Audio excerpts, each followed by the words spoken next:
Bienvenidas, bienvenidos. Gracias por acompañarnos en esta nueva emisión de Escuela Judicial, un programa del Consejo de la Judicatura Federal dedicado a la difusión de temas jurídicos.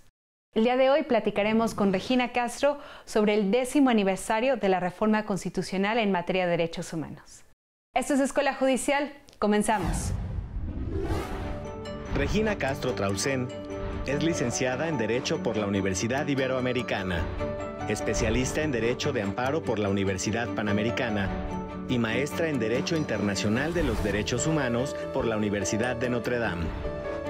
Ha trabajado en despachos de litigio civil y familiar y en la Suprema Corte de Justicia de la Nación, en la ponencia del ministro Arturo Saldívar, en el área de supervisión de cumplimiento de la Corte Interamericana de Derechos Humanos. También trabajó en la 5ª Visitaduría de la Comisión Nacional de los Derechos Humanos. Actualmente es directora general de Derechos Humanos de la Suprema Corte de Justicia de la Nación. Muchas gracias por estar con nosotros en Escuela Judicial. En junio de 2021 se cumplen 10 años de la entrada en vigor de la Reforma Constitucional en materia de derechos humanos. Para hablarnos sobre ello, el día de hoy hemos invitado a Regina Castro Traulsen. Ella es directora general de la Dirección General de Derechos Humanos de la Suprema Corte de Justicia de la Nación. Estimada Regina, muchas gracias por estar con nosotros. Bienvenida. Muchísimas gracias. Regina, pues bueno, es un tema de suma trascendencia el que cumplamos 10 años ya de la Reforma Constitucional en materia de derechos humanos. Quisiera que le explicaras a las personas que nos acompañan en el programa qué significó esta Reforma Constitucional en derechos humanos. Claro que sí, pues muchas gracias. Pues me gustaría primero plantear pues la magnitud que tuvo la Reforma Constitucional en materia de derechos humanos de 2011. Implicó una transformación estructural, no solamente en la forma de aproximarnos a los derechos humanos, sino en la forma en realidad de comprender el derecho como tal y en la manera de garantizar la igualdad de todas las personas de nuestro país. Específicamente, por supuesto, hubieron cambios en particular. El primero, pues que como muchos de ustedes ya conocen, fue un cambio de denominación en el capítulo primero de nuestra Constitución. Este capítulo se llamaba de las garantías individuales y se hizo un cambio hacia de los derechos humanos y sus garantías. Este cambio podría parecer que pues únicamente es en el nombre, en la nomenclatura, pero bueno, nosotros ya sabemos ahora el poder que tiene el lenguaje y sobre todo que este cambio lo que hace es subrayar y poner al centro a las personas como titulares en sí mismas de derechos humanos y que estos derechos son oponibles a cualquiera que los viole o que pretenda violarlos. También hubieron modificaciones trascendentales en el artículo primero constitucional, en donde se reconoció que los derechos humanos reconocidos por la Constitución, ya se ampliaba este catálogo y no solamente se reconocían los derechos humanos reconocidos en la Constitución, sino además también aquellos de fuente internacional. Esto quiere decir aquellos que estuvieran incluidos en tratados internacionales, de los cuales formara parte, por supuesto, el Estado mexicano, y de esta forma, pues ampliando el catálogo y estableciendo un nuevo bloque de regularidad constitucional para el Estado mexicano. Además, también en este artículo primero constitucional se elevaron a rango constitucional las obligaciones de las autoridades mexicanas de promover, respetar, proteger y garantizar los derechos humanos. Y también de prevenir, de investigar, de sancionar y de reparar cuando hubieran violaciones a estos derechos humanos. De esta manera se abarcó así pues todas las etapas de derechos humanos, de alguna forma desde su promoción hasta su eventual reparación en caso de violaciones de derechos humanos, lo cual fue pues muy trascendental. Es importante también conocer que no solamente se cambió o se modificó el artículo primero constitucional, hubieron varias modificaciones a distintos artículos de la Constitución en esta lógica de armonizar todo el texto constitucional desde la perspectiva de derechos humanos. Regina, en este recuento que nos has hecho sobre todo el engranaje, la maquinaria, la lógica que está detrás de la reforma constitucional en derechos humanos, ¿cuál fue el impacto particularmente para la impartición de justicia? Pues claro, para la impartición de justicia representó y significó poner a las personas en el centro. Fue de alguna forma reestructurar todo el aparato judicial a partir de los derechos humanos de las personas y garantizar su derecho al acceso a la justicia como un derecho llave que además abre la puerta pues al disfrute de todos los demás derechos. Para la justicia federal también fue particularmente importante el acompañamiento de otra reforma constitucional que se dio 4 días antes y que fue muy importante, que fue la reforma constitucional en materia de juicio de amparo, que es el mecanismo judicial por excelencia que protege los derechos humanos.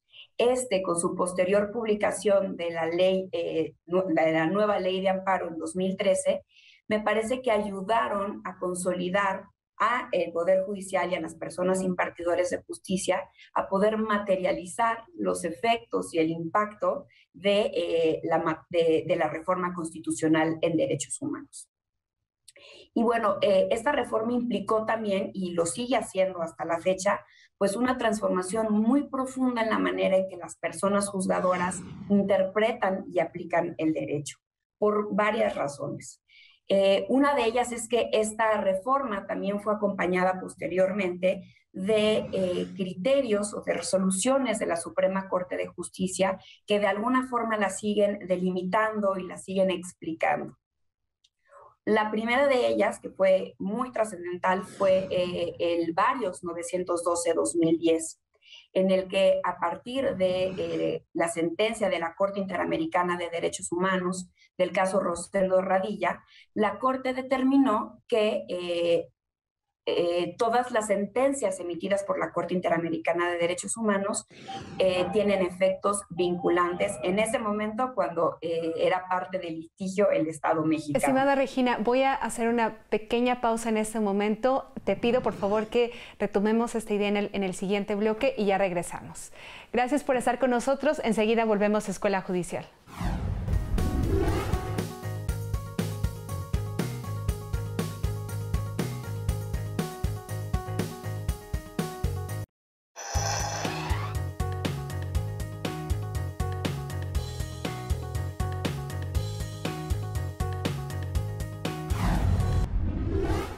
Muchas gracias por continuar con nosotros. Estamos hablando con Regina Castro Traulsen, directora general de la Dirección General de Derechos Humanos de la Suprema Corte de Justicia de la Nación, sobre los 10 años de reforma constitucional en materia de derechos humanos. Estimada Regina, platicábamos en el bloque anterior sobre el impacto que tuvo esta reforma en la impartición de justicia y nos platicaba sobre una resolución muy interesante e importante también, que es la Expediente Varios. Si pudieras continuar al respecto, por favor. Claro que sí, muchas gracias.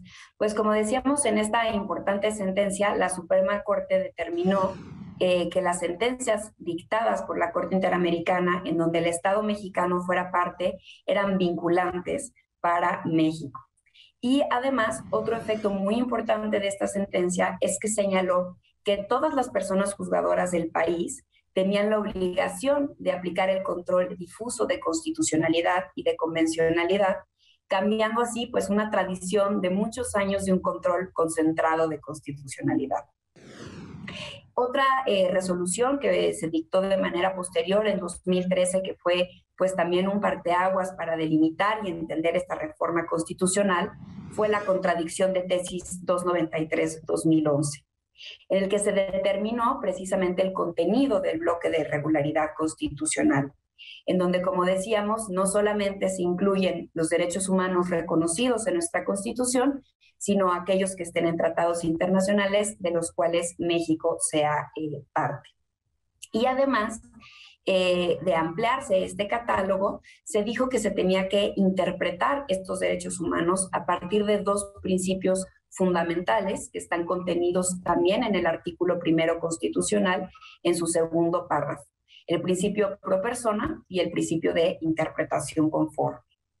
Bueno, todos estos elementos, pues creo que hicieron una revolución en la manera de impartir justicia desde la judicatura, en donde los juicios de amparo muchas veces se limitaron a cuestiones de legalidad o se ceñían únicamente al artículo 14 y 16 constitucional, y a partir de esto, pues los juzgadores empezaron a interpretar y darle contenido a los distintos derechos humanos. En el bloque 1 tú nos platicabas sobre la ampliación del catálogo de derechos humanos que establece esta nueva lógica, la reforma constitucional, y aquí me interesaría preguntarte, ¿cuáles han sido los principales criterios, los avances sustantivos de los órganos de impartición de justicia a raíz de la entrada en vigor de la reforma?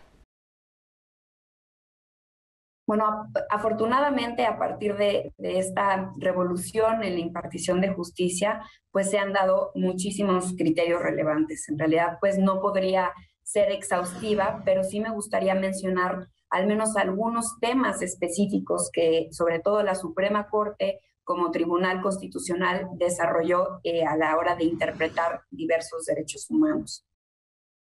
Sobre perspectiva de género, por ejemplo, no solo la Corte desarrolló toda una metodología para juzgar a partir de la perspectiva de género, sino que también ha resuelto pues, temas trascendentales. Por ejemplo, reconociendo la doble y triple jornada laboral cuando se determinan pensiones compensatorias en divorcios, se establecieron los estándares para investigar los feminicidios, se ha determinado que la negación de interrumpir el embarazo en casos de violación viola derechos humanos. Y otro ejemplo es la importante sentencia conocida como Trabajadoras del Hogar, en donde se les otorgó el acceso a las prestaciones de seguridad social por parte del Instituto Mexicano de Seguridad Social. En materia de niños, niñas y adolescentes, se han dictado diversos criterios con un cambio de enfoque hacia su reconocimiento como titulares de derechos humanos. Y por poner un ejemplo, en el caso de Testigos de Jehová, se determinó la obligación de protección de los derechos humanos de este grupo, que es tan fuerte que puede ir incluso más allá o contradecir la voluntad de los padres y madres cuando por razones religiosas pudieran poner en riesgo su vida o su salud. La Corte también ha sido pieza fundamental en el reconocimiento de los derechos de la comunidad LGBTIQ+, lo que se ha asentado y se puede ver en diversos precedentes, pero por ejemplo en los que se sostuvo la validez del matrimonio igualitario, esto ha sido pues patente y se ha reconocido todos los derechos además que derivan de esta propia institución. Por ejemplo, la posibilidad de beneficiarse de seguridad social de sus parejas cuando son derechohabientes. Perfecto, Regina. Sí, afortunadamente tenemos una rica jurisprudencia protectora de derechos humanos. Podríamos también comentar sobre los criterios en materia de derechos de las personas con discapacidad, personas pueblos y comunidades indígenas. Y pues bueno, muchas gracias por este importante esbozo de esos criterios. Vamos a hacer una breve pausa y enseguida regresamos. A ustedes les invitamos a conocer más sobre nuestras reseñas editoriales, que estoy segura serán de su interés. Esto es Escuela Judicial, ya volvemos. ¿Sabías que la aplicación del principio de estricto derecho ha perdido vigor y rigidez a través del tiempo? Actualmente se habla incluso de eliminar este principio del sistema procesal mexicano. Y es que, al obligar al juez a ceñirse solo a los argumentos expuestos en el expediente, dejaba indefenso al que no sabía expresar con claridad sus evidencias. Por eso fue necesario crear la suplencia de la queja, para permitirle al juzgador ir más allá de lo planteado por las partes y resolver conforme a derecho. Como lo destaca la obra colectiva El principio de estricto derecho, este resulta cada vez más obsoleto, ya que con la reforma constitucional de 2011, la tendencia humanista debe llevarnos a la búsqueda de una justicia que esté por encima de rigorismos y formalismos procesales. Expertos en derecho civil, penal, laboral y administrativo expresan las ventajas y desventajas de leyes que todavía obligan a juzgadores a exigir tecnicismos jurídicos, dejando de lado la protección de derechos humanos.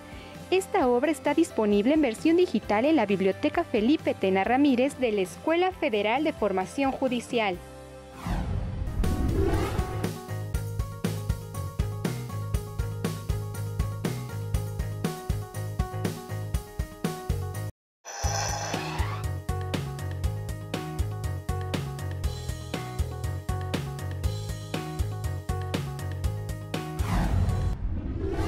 Muchas gracias por continuar con nosotros. Estamos hablando sobre 10 años de reforma constitucional en materia de derechos humanos con Regina Castro. Estimada Regina, en este último bloque quisiera que platicáramos un poco sobre transformaciones muy importantes recientes al Poder Judicial de la Federación. En marzo de 2021 se publicó una reforma constitucional al Poder Judicial de la Federación. Esta reforma establece un sistema de precedentes y la Suprema Corte de Justicia de la Nación inaugura la 11ª época. Con todo este contexto, ¿qué papel tiene la impartición de justicia en la protección de derechos humanos? Muchas gracias, Pati. Pues sí, efectivamente, a través de la reforma constitucional en materia de justicia federal, se rediseñó por completo el sistema de jurisprudencia de nuestro país, acercando, en mi opinión, de manera mucho más efectiva la justicia a la ciudadanía en general.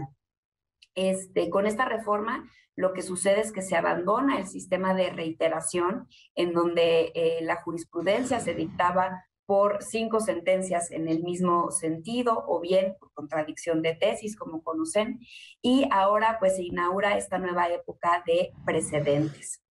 Este impacto en el modelo del reconocimiento de los derechos humanos me parece trascendental porque abre la puerta para que temas jurídicos de discusión que afectan a poblaciones pues, que históricamente se han colocado en situaciones de vulnerabilidad puedan ser resueltos a través de una sola sentencia por la Suprema Corte, obviamente sí se alcanza la votación establecida para ello, y que así esta ya sea una jurisprudencia, o sea, obligatoria para el resto de los tribunales del país.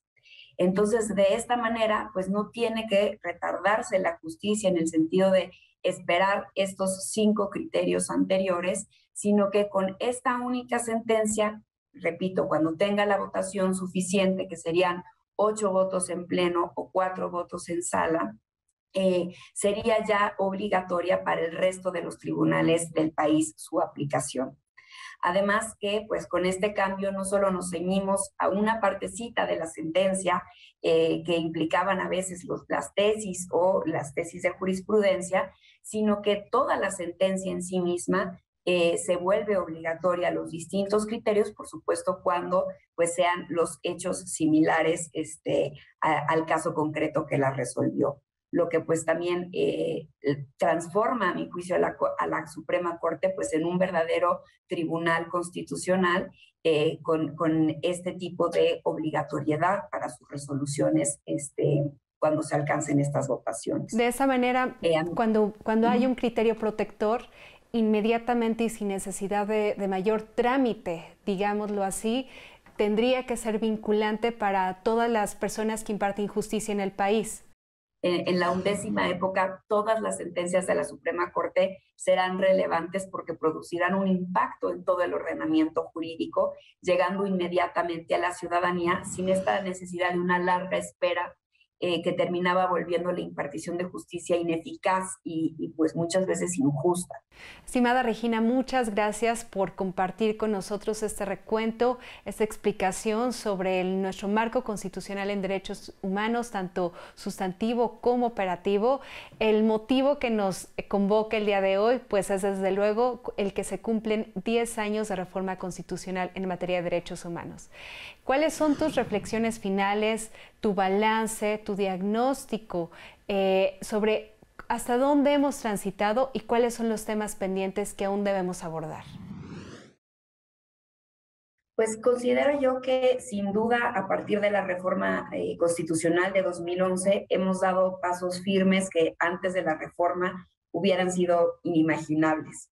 Ya hicimos también un repaso, un recuento de algunas de las decisiones pues, más trascendentales que ha dictado la Suprema Corte de Justicia de la Nación y que sin duda la reforma constitucional que hoy conmemoramos sentó las bases que posibilitan este prolífico desarrollo de la Corte y de otros tribunales del país, sin duda alguna.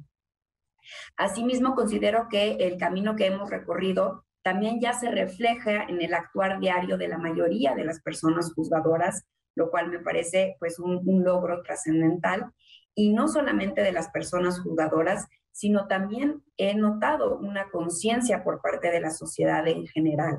Se han ido apropiando poco a poco de algo que hace décadas les correspondía, que es ser conscientes de las obligaciones que tiene la autoridad de proteger sus derechos humanos y el deber de repararlas en caso de violación, así como pues lo que implica realizar todas las acciones correspondientes para evitar que estas violaciones de alguna manera se repitan o queden sin alguna reparación. Sin embargo, bien sabemos que pues no todo está ganado, ¿no? Especialmente con las circunstancias en que nos encontramos derivadas de la pandemia COVID-19, hemos atestiguado también pues el largo camino que nos falta por recorrer para alcanzar y lograr plenamente los objetivos de la reforma constitucional. Entre las pocas certezas que creo que hemos tenido este último año y medio, pues hay una muy dolorosa, que es la profunda desigualdad en la que vive nuestra sociedad y que desgraciadamente impacta directamente en el acceso y ejercicio de los derechos humanos. Muchas gracias, Regina. Sin duda nos falta mucho. Sí, muchas gracias, Regina. Sin duda, el tema que nos ha atacado a nivel mundial ha puesto en la lente todo lo que aún está pendiente por amortiguarse, por atenderse, y tendremos que emprender acciones a corto, mediano y largo plazo para poder hacer mucho más efectivos los derechos humanos. Te agradecemos mucho el que nos hayas acompañado el día de hoy. Agradecemos también al equipo de la Dirección General de Derechos Humanos que hizo posible esta entrevista, y a ustedes les agradecemos que nos acompañen. Les dejamos con una dosis de cultura, y a nombre de todo el equipo de Escuela Judicial, gracias por estar con nosotros. Hasta pronto. Les saludo desde el Museo Nacional de Arte para invitarles a ampliar sus territorios de placer, esta vez con una obra de Saturnino Herrán, considerado el maestro del modernismo mexicano. Vamos a conocerlo. Originario de Aguascalientes, viajó a la Ciudad de México luego de la muerte de su padre. Estudió en la Escuela Nacional de Bellas Artes, donde conoció a José Clemente Orozco y Diego Rivera. Saturnino Herrán es considerado precursor del muralismo mexicano. Se ganó el reconocimiento de Ramón López Velarde, quien dijo que pintaba con tan elegante energía a las personas que debería considerársele como un poeta de la figura humana. En la ofrenda, plasma las distintas edades de una familia de indígenas en torno al Día de Muertos. Esta familia surca un canal de aguas verdosas en una trajinera por el noreste del Valle de México. La embarcación va repleta de ramos de cempasúchil, la flor tradicional de los muertos en noviembre. De derecha a izquierda, vemos a una mujer sentada quien trae cargando un bebé dormido amarrado con un rebozo a la usanza de las mujeres indígenas mexicanas. Una niña, también sentada en el piso de la trajinera, mira de frente hacia afuera del cuadro.